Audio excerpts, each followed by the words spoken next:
At the Global Freight Summit, we engaged with industry experts to explore the opportunities that lie ahead in 2025.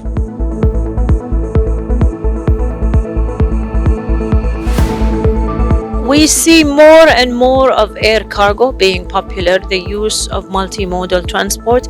This will continue. This has happened during COVID. It totally disrupted the supply chain, the regular supply chain sectors, and more use of air cargo, capitalizing on our airports, on our seaports. Expansions are done in the right time because this is what's needed.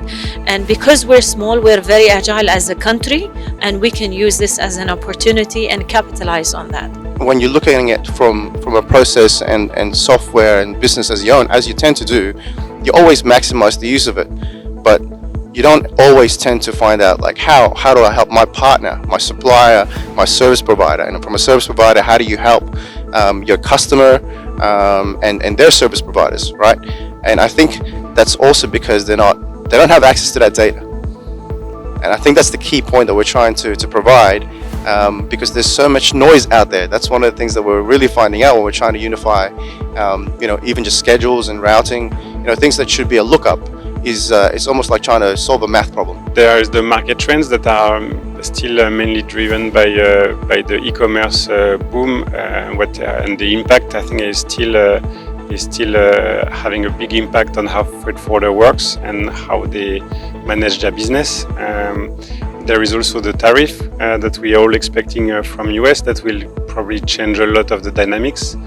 But the world is not going to change, and people will still consume. We are trying to develop the new import shipments from Europe to GCC, as well as there are a lot of imports happening from South America to this part of the world. So we are focusing on these two sectors in order to compensate for the export decline. We are getting that regular volumes of re-export cargo. And that is one of the major advantage of Jebel Ali Port. This is majorly it's a transshipment hub, and lot of cargo is coming from Far East, India, and re-exporting to all part of Africa as well as to the other sectors.